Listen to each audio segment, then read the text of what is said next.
नाज़रीन, नाले वारे शाइर अदीब दानिश्वर सरवरी जमायत जे रूहानी पेशवा ऐं दरगाह हज़रत गौसल हक़ मखदूम सरवर नूह जे 17 सजादा नशीन मखदूम मोहम्मद ज़मा तालिबुल मौला जी 28वीं वरसी अक़ीदत ऐं एहतराम सां मल्हाई पई वञे। कोरोना सबबि वरसी जूं तक़रीबूं मुख़्तसर कयूं वयूं। उन ई हवाले सां रिपोर्ट करे रहियो आहे नदीम मंगरियो।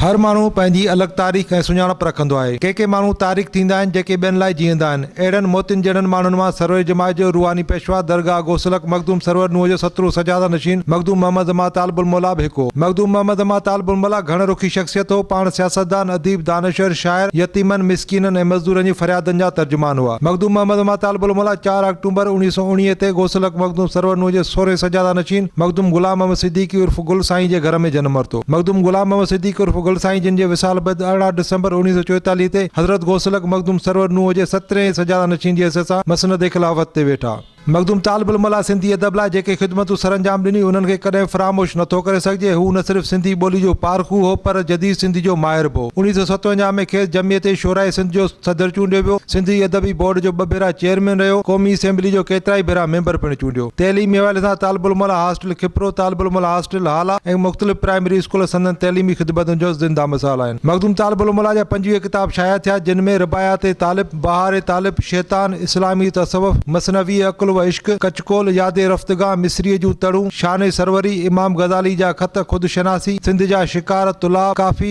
छपर में छड़ियूं, चूंडड़ियूं, आब हयात, मौजो नंढपिण, शाम व सुबुह, बेपी रखियूं, आओ कांगा कर ॻाल्हि ऐं दीवाने तालिब सरे फ़हरिस्त आहिनि। मखदूम मोहम्मद ज़मा तालिबुल मौला जिन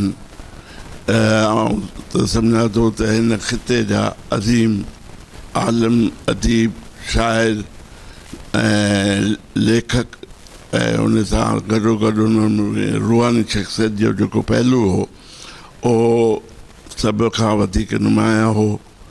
पाण जॾहिं खां बि इन सिलसिले में अदबी हैसियत खां अलावा सियासी मैदान ते बि वॾी कमु कयो ऐं केतिरनि इलेक्शनुनि में हुननि बाक़ाइदे इलेक्शनूं खटियूं। क़िबला मखदूम मोहम्मद ज़मा तालिबुल मौला हाला जी न, सिंध जी न, पाकिस्तान जी हिकु वॾी इल्मी अदबी रूहानी शख़्सियत हुई जंहिंजूं ख़िदमतूं अञा ताईं जेके आहिनि से आवाम खां कोन थियूं विसरनि।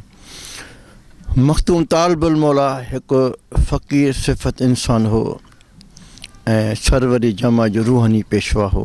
अॼु ॾींहं ताईं मखदूम तालिबुल मौला क़िबला साईं जो को बि केरु ख़ाल हुते भरे न सघियो। क़िबला मखदूम तालिबुल मौला हिकिड़ी पाकिस्तानी शख़्सियत न पर हिकिड़ी दुनिया लेवल ते जंहिंजो इंडिया ताईं बि ज़िक्र आहे। अॼु ॾींहं ताईं दोस्त यार वाणिया माइट ईंदा आहिनि, ॿुधाईंदा आहिनि। ऐं क़िबला मखदूम उहा शख़्सियत हो तालिबुल मौला जेको तक़रीबन पाकिस्तान लेवल जो माण्हू वाइस चेयरमैन पीपल्स पार्टी रहियो, बुनियादी पीपल्स पार्टी जो हालाम पियो हिननि टी रखियो। ऐं उन खां पोइ इहो अॼु ॾींहं ताईं इहो ख़ाल त कोन भरियो आहे पर हिन वक़्त ताईं बिना मज़हब, बिना रंग, बिना माना हिकिड़े जे हिते असांजे पूरे सिंध जे या पाकिस्तान माण्हू जा हलाए माण्हू ईअं ख़िदमत कयूं जीअं हिकिड़ो माइट थींदो आहे कंहिं औलाद ते छपर छां, ईअं क़िबला मखदूम तालिबुल मौला हिते असां ॾो।